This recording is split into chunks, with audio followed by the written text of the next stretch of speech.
Happy just magical world. जादुई परी की कहानी। देखिए क्या होगा इस कहानी में।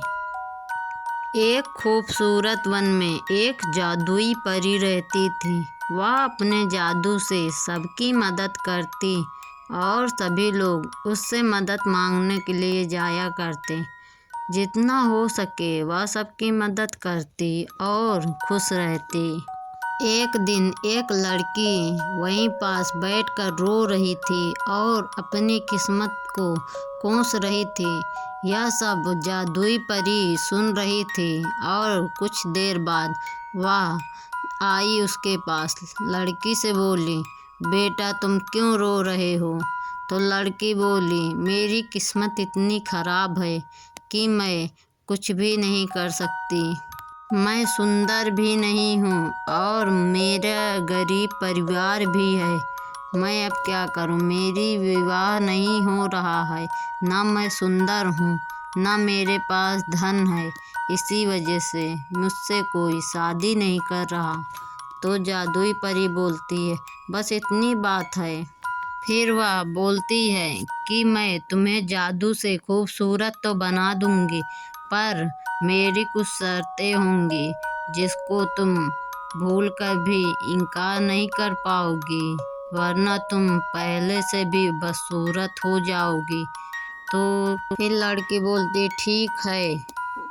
जादू से उसे बहुत खूबसूरत बना देती है और बोलती है कि मेरी कुछ शर्तें हैं, उन्हें सुन लो। पहली बात तो किसी से बताना नहीं कि मैं कैसे खूबसूरत हुई, ना तो मेरे बारे में बताना, वरना तुम्हारा रूप पहले से भी क्रूप बन जाएगा। और मेरी बात को गौर से सुनना कि कभी किसी की सुंदरता को देखकर जलना नहीं तो तुम्हारा पहले से भी ज़्यादा चेहरा काला पड़ जाएगा। फिर बाद में मुझसे न कहना कि यह क्या हो गया। तो लड़की बोलती है, ठीक है, मैं किसी से नहीं कहूँगी। अब वह चली जाती है और रानी परी भी अपने घर में चली जाती है। और इधर एक गाय चराने वाला लड़का वही पास से गुजर रहा था। तभी उसने सोचा, क्यों ना ही यह आज आजमाया जाए कि जादुई रानी परी रहती है क्या।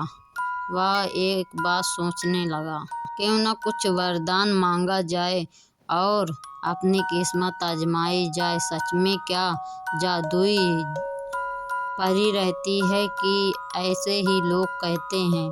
तो वह जोर जोर से चिल्लाने लगा और बोला, हे जादुई परी, मेरे सामने आओ। सबको वरदान देती हो, मुझे भी एक वरदान चाहिए।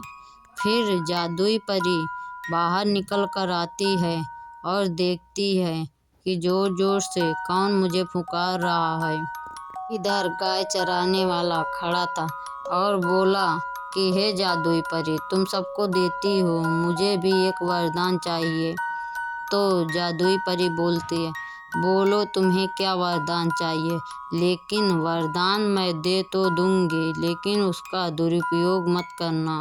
गाय चराने वाला बोलता है, ठीक है, मैं इसका दुरुपयोग नहीं करूँगा।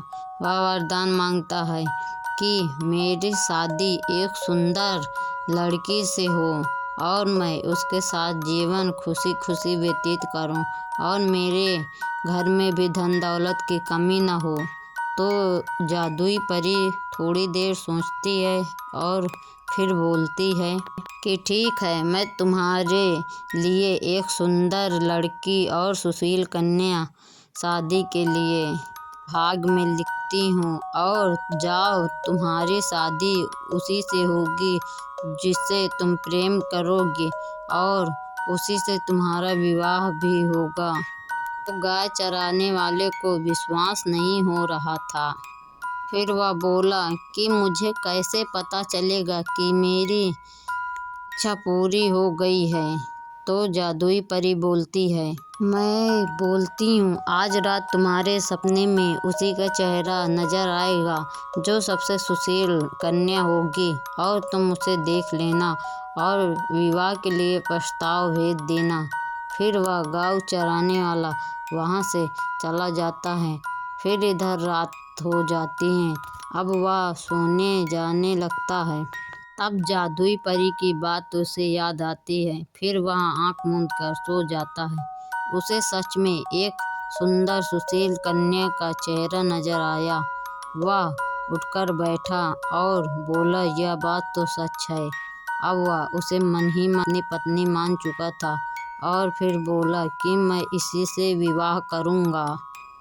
फिर वह उसकी खोज में निकल पड़ता है। फिर खोजते खोजते उसे वही लड़की मिल जाती है जिसको जादुई परी ने वरदान दिया था खूबसूरती का।